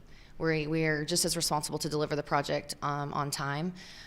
So most of the time, it's just that, again, that open line of communication of realizing that and understanding that that's going to come in, having that open line of communication at the pre-construction meeting and so forth to say, hey, I'm going to be submitting you these 2 roofing manufacturers. What do you think? This is why I'm doing this. And we get that a lot even with concrete mix designs, because I didn't know which plant could deliver on time. So we're used to it. We don't necessarily want it on every single submittal, but we make arrangements, and bottom line is we're part of the team. I think one word we've been using is pivot. We've been able to pivot very quickly to look at all the, as Melissa said, just different products coming in, 2 different products for the same thing. How do you pivot quickly and get that back out? Because every day that you take with that is a day that they're not ordering it, and a day delay on getting that product. I think the submittal turnaround time is critical, especially on the long lead items. And a suggestion we're seeing it from contractors are very concerned about the schedule is pushing the submittals. Many of our specs say it has to be done within a certain amount of time, and we know that never really happened, but now it's happening. And so it's putting a lot of pressure on the design teams to turn those things around really fast, which is good because you get in the procurement pipeline, but it does put pressure on the teams, especially when there's multiple submittals for the same product. I think one thing also is opening up the spec some on off-site storage. Yeah. We've seen a lot of that to where in the past we've had, there's a lot of challenges with the school district on how is that insured, how is it bonded, how is all of that, and you still have to go through that process, but we're really encouraging those contractors day one, order it. We're also requiring the contractors on a lot of projects to have a procurement schedule. We want to see when they've ordered that product. We want to see where it is in the pipeline, because it's not just kind of in their office anymore. That's become a team effort to make sure that those products are coming. And if we can get it stored in a warehouse 3 months early, great. We know we have it in hand. Exactly. And we can make it work. All right, so I'm going to pick up and stop being a moderator for just a second and talk about the impact that has on the owner. We've seen early procurement of materials, particularly the jobs that last more than a year. So jobs that are 2, 3, 4 years long. I know I've got one in my district where I've got all of the porcelain ceramic tile in Connex boxes on the job site. Most of it won't be installed for 3 more years. So from a cash flow perspective, that takes a little bit of preparation on our part, because we paid, it was about $2.5 million worth of material 30 months earlier than we'd anticipated. So and all of your offices, and in your offices, if you had a $2.5 million early payment, it becomes a financial burden for not just y'all, but for the owner of the project as well. Care to comment? Yeah, I appreciate that. That speaks to something about making decisions early and not changing as well. Because if you're committing to ordering product that far ahead, it's a committed decision, and you have to stick by it. That's both on the owner, the design side. Team, Yeah, absolutely. Yeah, absolutely. And we talked about communication. That's part of the and I think long in our history and in the construction industry, communication's been one of the best tools we've had in our tool chest. Communicate early, communicate often. And I guess it's more important now than it ever has been for all kinds of reasons. Is that true? Absolutely. And we've always said that you have scope, schedule, and budget, and you change any one item, it's going to change somehow the other two. What we're learning right now is with scope and budget, you can change that budget and it still may not change the schedule. So, used to you could maybe put a whole lot of extra overtime, a whole lot of extra money into a project to get it on time, but if that product's not there, it's still not there. So you're absolutely right, is sometimes that schedule, we've had some owners that have decided, you know what, we're not going to open that school next year. We're going to wait till the next year. We're going to get it started now. We're going to redraw our boundaries. We're going to delay that opening of that school just because we know what these pressures are doing. It kind of steps on my next question, because what advice would you give to owners in our present set of circumstances? Some of us have projects where the train's already left the station. Some of us are in planning cycles now for the future run of work. So what advice would you land on this group today that will help them if the train's already gone? If the train's already gone, it's about communication and just trying to make sure that we have thought through all of those procurement and those materials, and we're planning for the right things at the right time. And if you're in the planning process, it's just building in that time. And it may be more so just on the procurement side of things, maybe not necessarily construction. It's just making sure, can you get those materials on site, whether they are stored materials or not, but giving yourselves that time to get it to the board meeting, get that notice to proceed, get the submittals going. Because we know a lot of times, the lead time doesn't start until they're all approved, and no more comments, no more questions. So it's all about making sure that we're all on the same schedule, but providing enough time to actually make it feasible. I guess one piece of advice also, like I said, is stay vigilant on the material and equipment procurement, but also as an owner and as a contractor, really review that contract as it has to do with delays. That's not something you want to be running into, but you all want to go in it with your eyes wide open. You want to know what that means. If all of a sudden you're in that construction and you find out that you're not going to get windows for another 30 months, what does that mean contractually? And that's just something that you need to know. You need to know going in it of what does that mean, and then how do you work through it. And every contract's a little different. And speaking to the procurement, obviously, if it hasn't left the station, start earlier. Yes. Potentially look at, the previous panel talked about workforce demand issues. Potentially look at shifting your projects off schedule so that you're not hitting the same demand time as everybody else. It'll help you, especially on the finished trades of the job.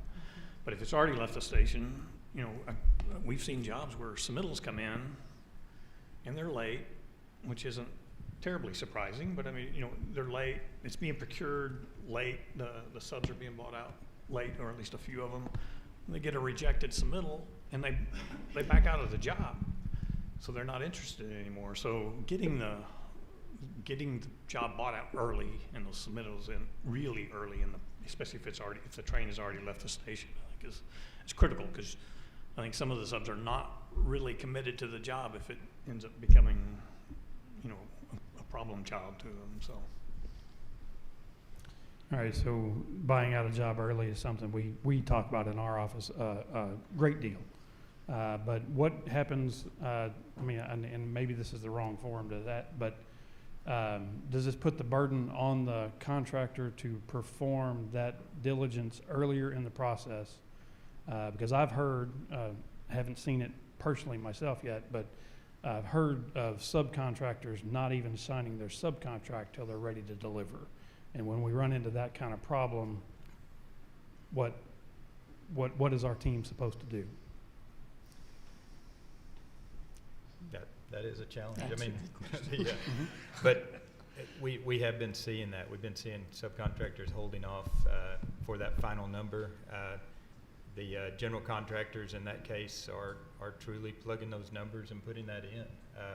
We've recently had a contractor that rolled the dice, ordered all of his steel prior to shop drawings coming in.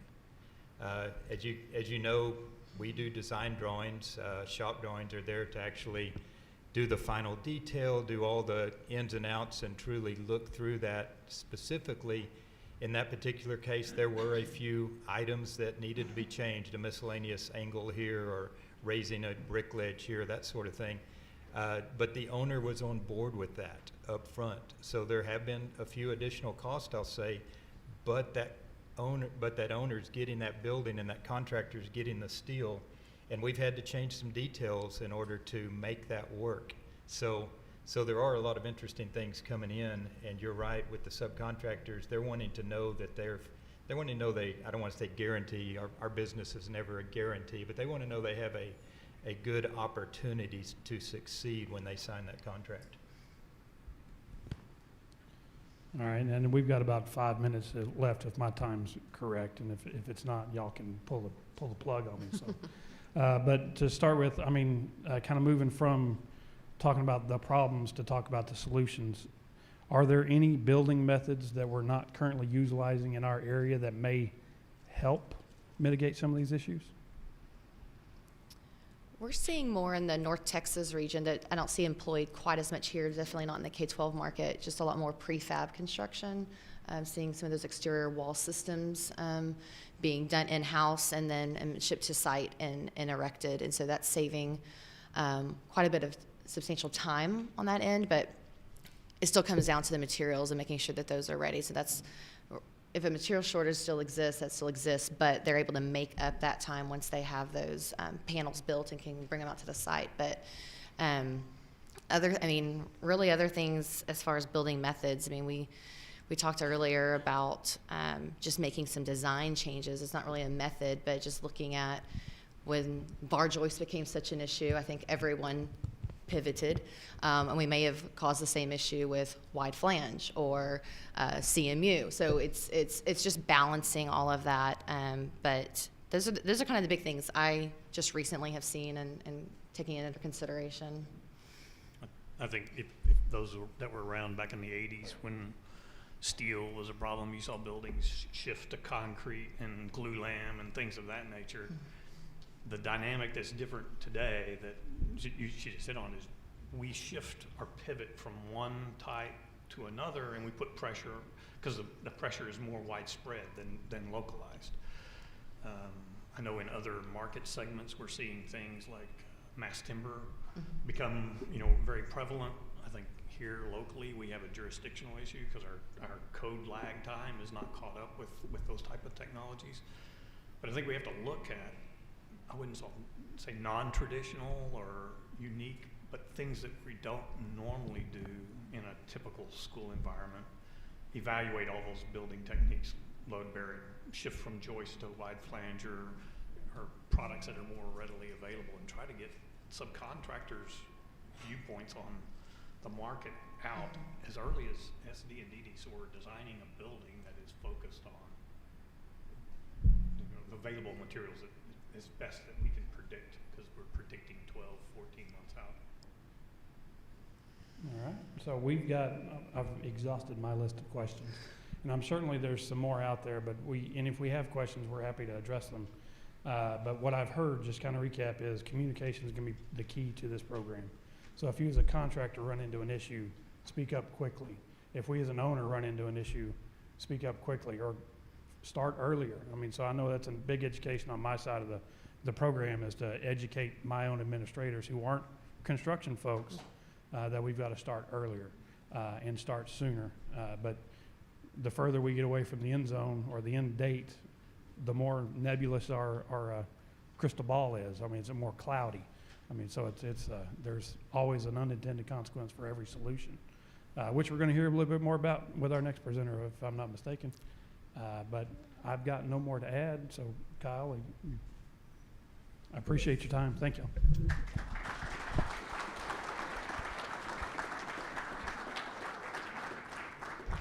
Thanks very much, Easy, and to our panelists. We appreciate your time. Always good to hear about any possible solutions to some of the issues. We can talk about the issues all day long, but if we don't have solutions to them, it's all for naught. So great job, everybody. Thanks again. Now I'll introduce for a 2021 market forecast and annual cost survey, Mr. Bob Richardson from Durotech. And I'll point out you have a QR code on your name tags. If you scan that QR code, that will take you to the A4LE cost report for the year for reference as well. So the PDF of that, which ties into some of what Bob's going to talk about. So I'll pass it over to Bob. Thank you, Kyle. Where's the...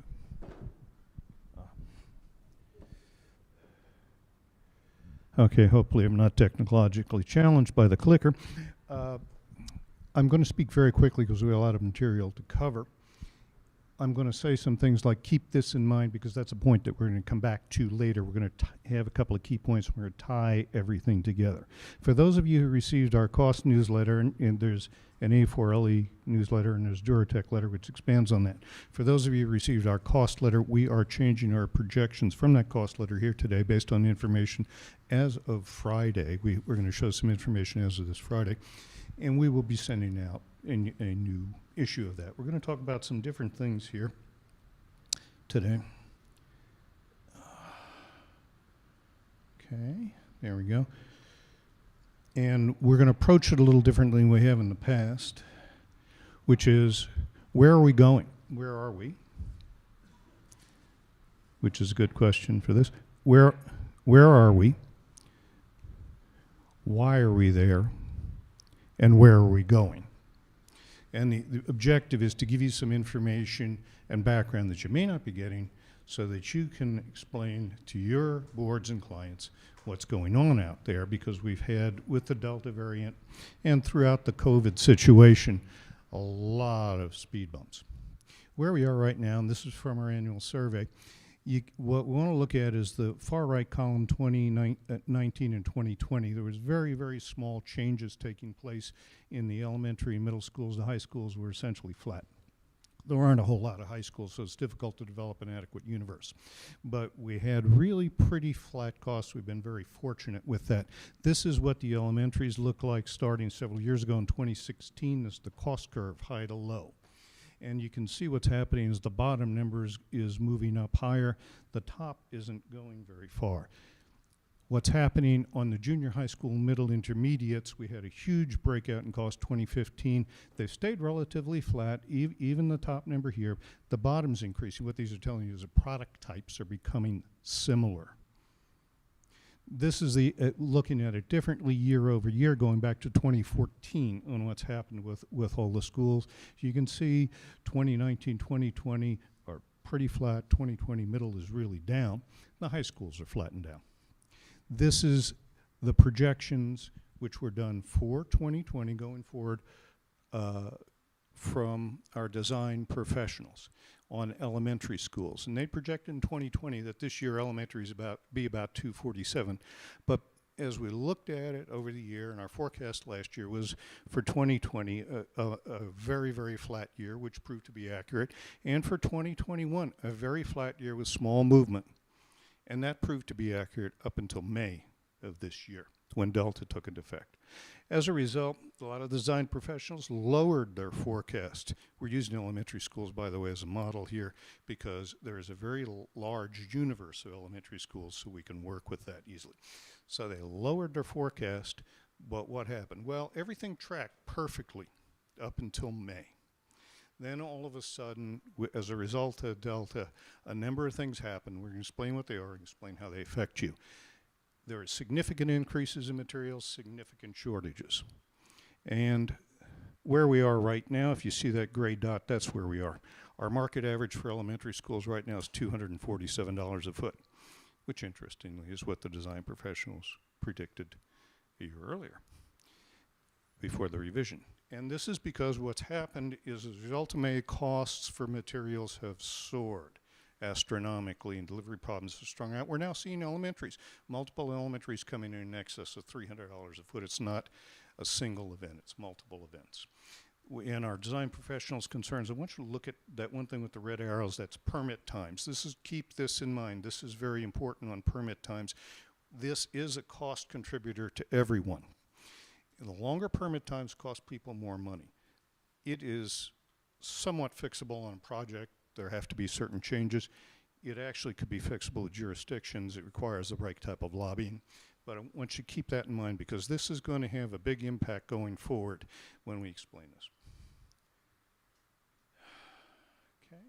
Okay, so why are we here? The reason we're here is raw materials escalation, a supply chain breakdown, logistics issues and cost, increasing demand as people started coming out of the COVID, nationally and internationally, inflationary pressures, which we'll talk about, which were induced deliberately to keep the economy moving, and distribution centers exploding. There's a difference between supply chain and logistics. Supply chain are all the material suppliers that come together to produce a product. Logistics is how you get things from point A to point B. And it's a very complex business. Now, what's happening with distribution centers, people don't understand. You see a lot of them going up. Right now in the United States, there are 400 million square feet of industrial space under construction. And that's putting on demand on steel over and above all the COVID situations. There are another 400 million square feet that have been announced. There are hundreds of millions more square feet planned because what's happening with the supply chain breakdown, which we'll explain in a minute, everything is being brought back to a large extent to the United States. Manufacturing, distribution, that's what they're calling reshoring, and that's going to cause a lot of changes in these systems. It'll put pressure on concrete, it'll put pressure on steel. Amazon, right now, according to most suppliers, has purchased 80% of the steel production from one mill in the United States, so that's taking a mill out of circulation. They have purchased, if you want to stripe your parking lot, they've purchased all the paint to stripe the parking lots. You can't get it. So everybody's going to have more parking lot maintenance for a while. So these are some of the influences that are going on. When we look at our survey with the specialty market subcontractors, this was as of March 31st and how they saw the market as of March 31st. The key was they were anticipating, they saw the labor market tightening as people coming back to work. In coming back to work, people were a little more productive. But they saw a fast rise coming in materials, but the revenue is flat. We're going to come back to that. They didn't anticipate how fast this is going to happen. This is the key materials, commodity prices, raw materials. You look at the red box, that's as of March 31st of this year. Let's look at copper, the line above it, as of March 31st last year. It was $284 a pound. 1 year later, it's $1.15 a pound more. But this is June of 21, and that's even higher. It's 55 cents higher. That's a 10-year high for copper. And as of Friday, September 10th, it's $4.45. So at $4.45, the increase is a 56% increase. If you look at iron ore, which is key in all the metals family, it was $83.76 in March 31st to 20. It doubled. A year later, it's $211 per ton. In June, it's now down to $133. Don't be fooled by that. Don't think it's coming down. There are certain things the Chinese have done. For example, they put an 80% export tariff on their steel. So right now, this is a little, because they're trying to keep all the steel production domestic. So this is a little bit illusionary. Aluminum was 87 cents per pound on March 31st, 2020. A year later, this year it's $1, but in June it's higher. Right now it's $1.32. As of this Friday, it's $1.32 a pound. That's a 10-year high. So you've got two key metals groups in 10-year highs. For those of you who don't know what the Baltic Dry Index is, we'll tell you in a minute, but that's very important. March 31st, 2020 was $582 a day. A year later, it's $2,072 a day. June, it's $2,666 a day. Friday, it's $3,864 a day. What the Baltic Dry Index is, this is how you move things like iron ore, aluminum, copper. The state of Florida doesn't have a cement plant. They gave up because the environmentalists, they bring cement in using these ship carriers, these bulk carriers to Florida. That's how they get cement to Florida. And what's happening is this is not the boat. This is just to get the boat, then you add the crew on top of it, the fuel, the insurance, the docking fees. Steel, everybody's talking about steel. This is from Ziekelman Industries, steel supplier. The base year of 0 is August of last year, and this starts the first week of September last year and goes all the way through March 31st. You can see the increase is in excess of 200%. The increase in materials costs, if we look at it, we take the U.S. Bureau of Labor Statistics plus our subcontractors' forward projections from April of 2020 through December 2021, it's 26%. But the Houston market varies a bit from that. And the Houston market is down on the bottom. This is our increase that the subcontractors actually experienced in 2020, 7.3%. They're projecting 13.6, 20%. It's a little less than 1% per month. If they were projecting forward beyond that, it'd be a lot more than that. This is as of Friday. U.S. Bureau of Labor Statistics Materials Index, what they call the first line inputs. That means in a contractor's bid, their materials and labor before their markup overhead. Increased 20%, national survey. Those are miscellaneous steel numbers. We can go all the way down, talk about concrete. Concrete, by the way, locally will go up, pardon me, locally will go up $4 to $6 next month a yard. But in the middle, look at the plastic construction parts, 30%, gypsum 23%, insulation 17%, and then trucking 14% logistics cost. There are 90,000 truck drivers in the United States, 25,000 of them haven't returned to work yet. Things are going up. Now, what's happened here with plastic parts, gypsum parts, insulation? The core materials for those are made on the Texas Gulf Coast. 41% of all the chemical supplies in the United States come from Texas and South Louisiana. We don't have time to show it, but we had a chart that showed the exact path of Ida running right through all the plants in Louisiana. So when we had the Texas freeze, and this doesn't really show the impact of the Texas freeze, when we had the Texas freeze, and now we've got the Louisiana plants down, this is going to have a significant long-term impact because when you start the plants up again, it isn't turning on and off a light switch. You have to clean the plants out, get them up and running, make sure all the vessels are solid, get new feedstock in them, test it, get it up and running. So this is a long-term impact. Of course, at the same time, the subcontractors saw some prices spiking. We saw it everywhere because it's a combination of logistics and plant shutdowns. This is a better way to look at it. What this is the cost of shipping a container, which most things come in, from China to the United States West Coast. The second largest port is Los Angeles, Long Beach. Actually, containers go into Long Beach. That's the container port. As of July, you can see the rise there. This is the end of July. It's $14,000, 40-foot container. The blue chart is as of July 31st, how many ships were waiting off Long Beach. There were 20 ships waiting off Long Beach, couldn't even get a berth to unload. It's worse than that now. September 1st is 65 ships. Now each one of these ships carries 6,000 containers. So they can carry as many as 8. We'll use the minimum number 6. 65 ships, 6,000 containers, 400,000 containers, is 5 million containers a year.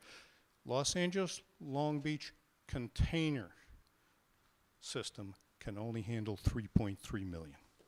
It's over capacity on a monthly basis, and if it continues on an annual basis, by a minimum of 50%.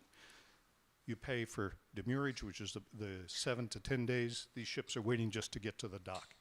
These are all costs which we don't see, which are built into the system. So Long Beach is over capacity. Getting out of Long Beach is over capacity. This is affecting everyone. We have huge container demand and land shipment demand, and that's increasing shipping prices. This is from the New York Times. This is on August 31st. The upper left-hand column is talking about how many months contractors are waiting. Right in the middle on the left-hand side, we're going to come back to that. A lot of people are wondering what's going to happen in the future. Now, if you look at the lower right-hand side, this is an actual case of a guy who makes board games, old-fashioned board games like Monopoly where you shoot dice. It's a board game. He has them made in China. He imports them to Michigan for distribution. Pre-COVID, to get a container from China to the warehouse in Michigan was $6,000 to $7,000. Let's say $7,000. He's got a shipment going right now. It's going to cost $26,000 to get it from China to Long Beach. And his freight forwarder is telling him it's going to cost $9,000 more to get it to Michigan, $35,000, 500% more. If a container, for fun, has at $7,000 shipping, let's say it has 7,000 board games, it's $1 per board. And let's say it retails for $12. Well, now if it's costing $35,000, that's $5 a board, $4 increase. It's a 30% increase that he's going to have to mark it up just to pay for his shipping. So that's part of the effect that we're having. Now, Houston, while all this is going on, and a lot of the bond elections have been delayed, Houston has continued with construction. The last 2 years, Houston and Dallas are number 1, number 2 in the United States on new living unit construction, which includes single-family homes and multi-family homes. Right now, in the first 2 quarters of the year, this is just the first quarter, but it's continuing, second quarter is continuing today, Houston's averaging 3,200 single-family permits per month, okay? That'll be 38,000 new rooftops. This is important to you because what's happening is for the Houston single-family housing market to be stabilized, there has to be sitting on the ground a 12-month inventory of new homes. But the lenders don't like Houston. In 2015, they shut down lots of loans in Houston. You saw things going on, but they shut down lots of loans. Right now, those subdivision loans that are shut down have caused a problem. There's only a 4-month supply on the ground. The lenders love it.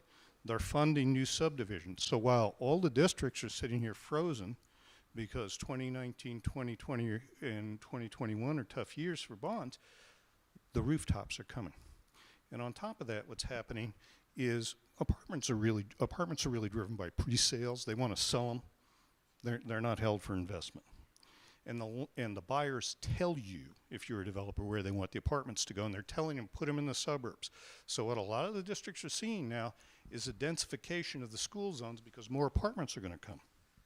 So this is an important statistic. And one more thing will come up. Right now, the next master plan community in Houston is out for bid. It's 31,000 acres. It's out for bid for the utilities for the main entry. And what happens is this guy has been working on this for 9 years, getting it through regulations, particularly FEMA and EPA. That's extremely unusual in Houston, but we're going to come back to that. But this is going to impact you because that synchronicity between the districts and the rooftops is changing, and the rooftops are getting out ahead of everybody. Also, there's a problem. Problem is there's too much money floating around out there. All the hedge funds thought there are going to be a lot of foreclosures. They're going to buy the loans. Banks aren't foreclosing. People on Wall Street don't get paid unless they place money, so they're going to look for places to place money. The banks don't get paid unless they make loans. They're looking for places to make loans. I had a breakfast with a developer this morning. He's got, in Houston, where it's overbuilt, he's got office towers, $500 million. He's got lenders lined up, willing to lend money. We'll see if that works out. But there's a surplus of money. So what we've got is an inventory problem. The reason we have an inventory problem is because we've gone to just-in-time delivery. What just-in-time delivery means, as soon as, may I borrow this place? As soon as this widget gets out onto the factory floor, and that's the last widget, another truckload of widgets is supposed to rise. This is what the Japanese call lean production. And they really invented it because they didn't have the capital resources space to put all this material or produce it. And the Americans adopted it. And what lean production depends on cheap sources and cheap, fast logistics.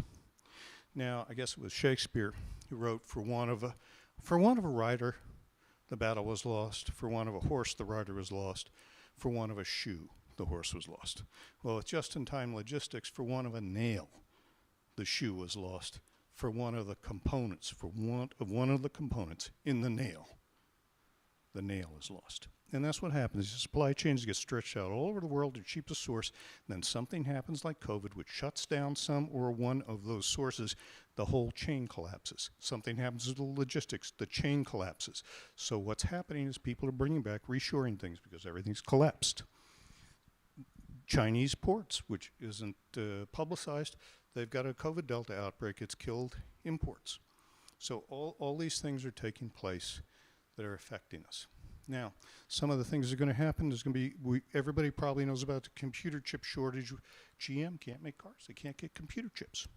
There's going to be a $17 billion plant announced probably within the next 30 days by Samsung, most likely in Taylor outside of Austin. Austin will take credit for it, but it's Taylor. And the next month, the Port of Houston is going to start a $1.1 billion dredging program so they can get the biggest container ships into the port. But these things are going to take some years to fill the supply chain.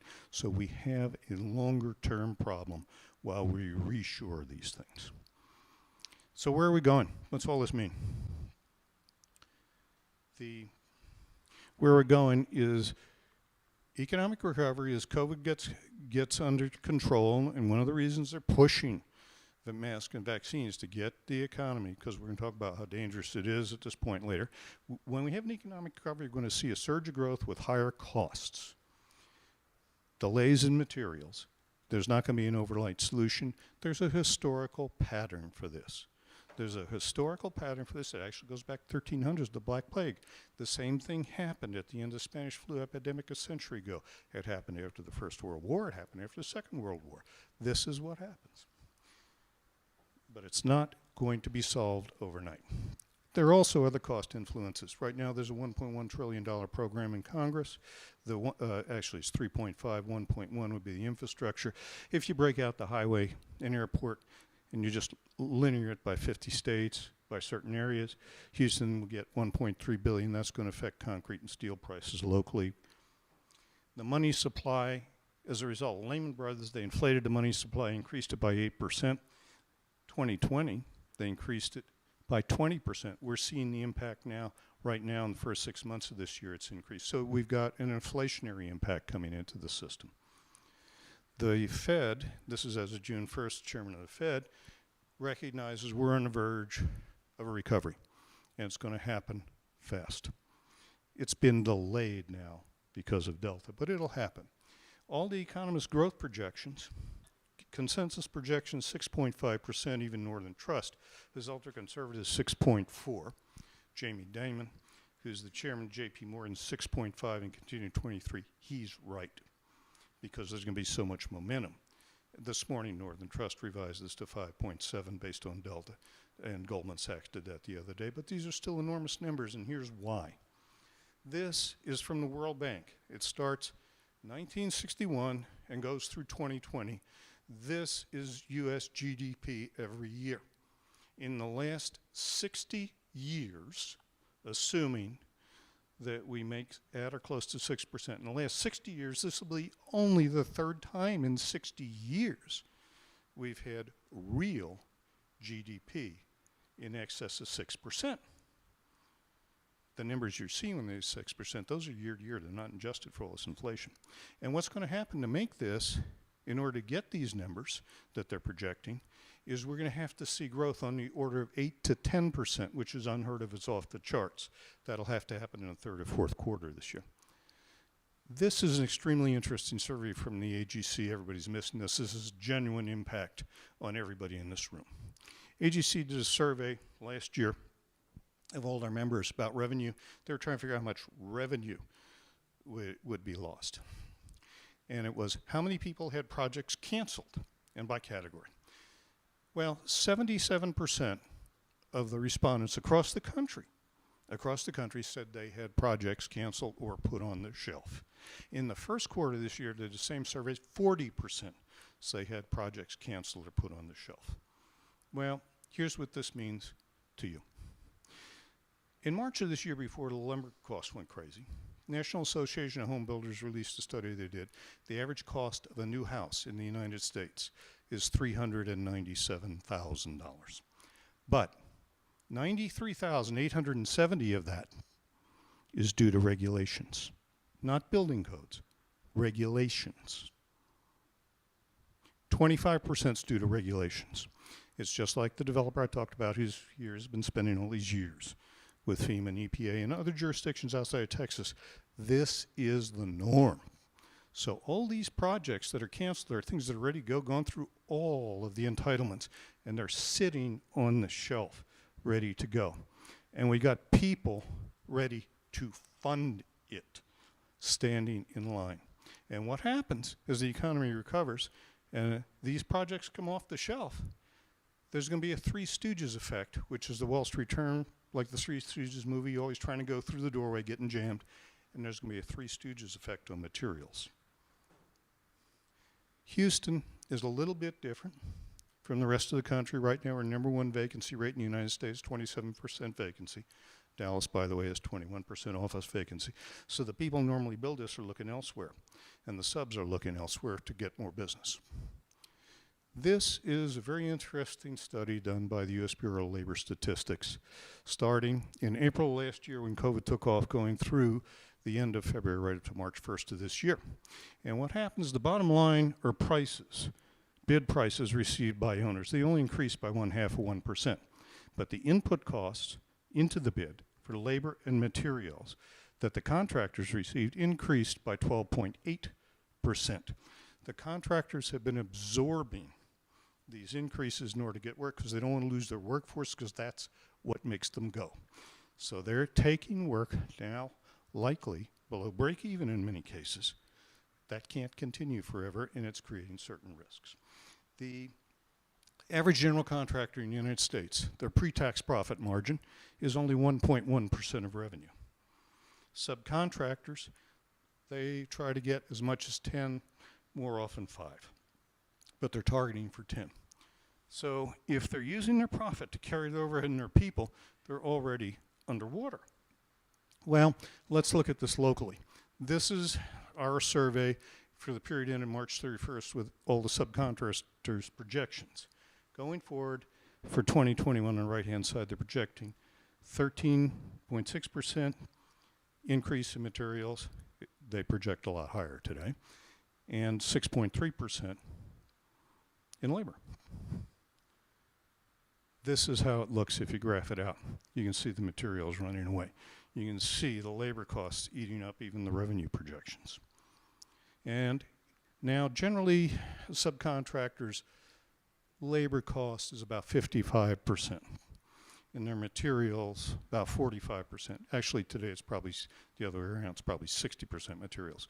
But to be ultra conservative, and this outcome happened by accident by the way, to be ultra conservative we just allocate 40% input cost of materials, 60% to labor. We got 9.2. Well, the revenue projections are only 6.4% for growth. If your costs are higher than your revenues, you're underwater. So everybody's projecting eating costs. They're artificially low.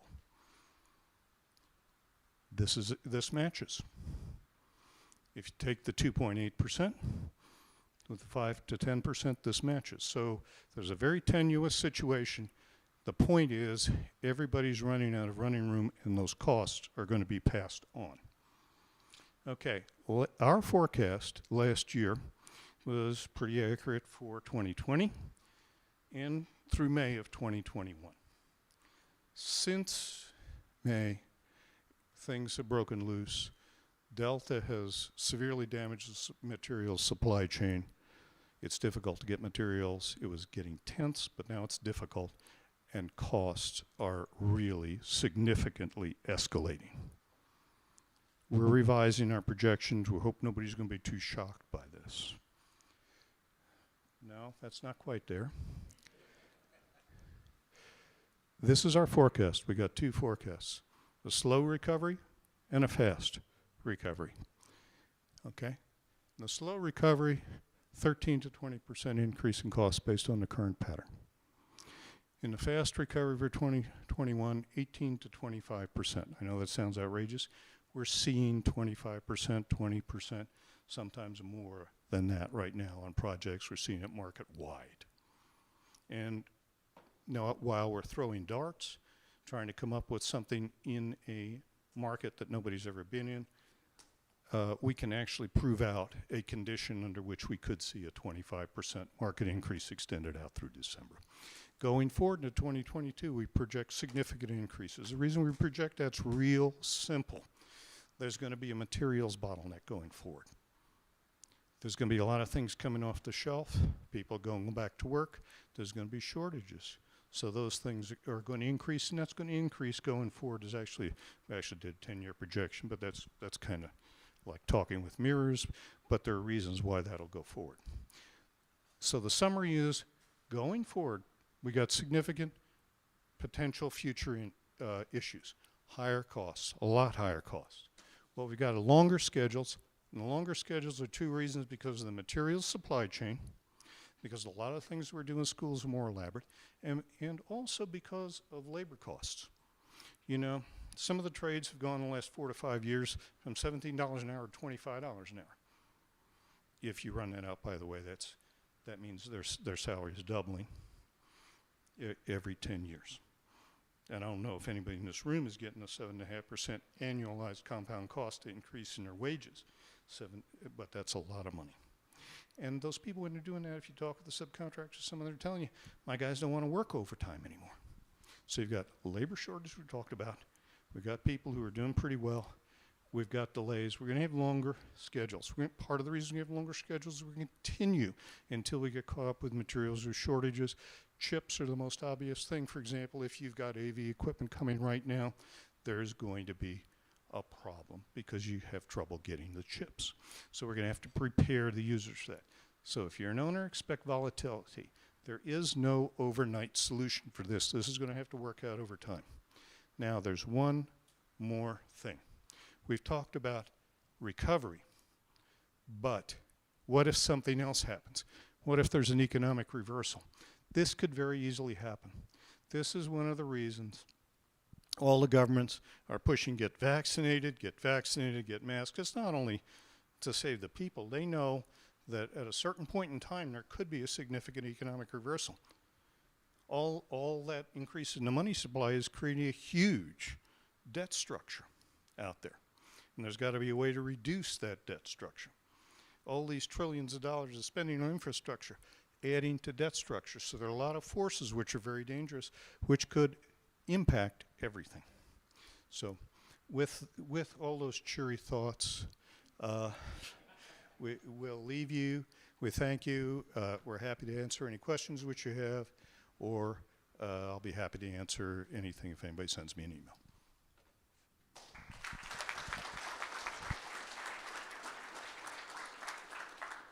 So thank you, Bob. Yeah, a lot of information that we've presented today, a lot to digest. I apologize about going over our time so much, but we've kind of been built up over the last year and a half. So I failed to say, hey, Jerry, thank you. I mean, I get this guy now. So, I mean, not that you're bad, but, you know, he's got better jokes.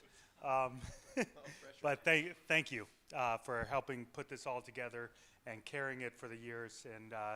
And so it's years to come. And we do have a lot of questions that have come in via text, email, and all that stuff. And so, correct me if I'm wrong. Yeah, I was going to say two things on that. One, if you've got questions, feel free to send them to William, myself, or Dillon, and we will get them to the appropriate panelists or moderators or speakers for anybody, since we kind of ran out of time for Q&A today. We also are going to do a short survey about the program. We want to continue to do this moving forward and make sure we've got the best panelists and speakers and opportunities up here for everybody to listen to moving forward. So we're going to ask for your feedback a little bit. So feel free to give us feedback when you get that survey. Please do fill that out. We'll make it brief. I promise it won't be anything lengthy. Give us some feedback on what you thought on the materials panel, the labor panel, you know, some of the stuff Bob had to say in Kerri's update, and let us know what's relevant, what's not relevant, what you'd like to see moving forward, not like to see moving forward, so we can kind of gauge what we do next year and here forth. So with that, I guess we'll close, and I'll say thank you again for coming. Those of you that joined us online, we appreciate you listening in. Hope it was all right and you got something out of it, and I'll close with that. A big thank you. Absolutely. Thank you.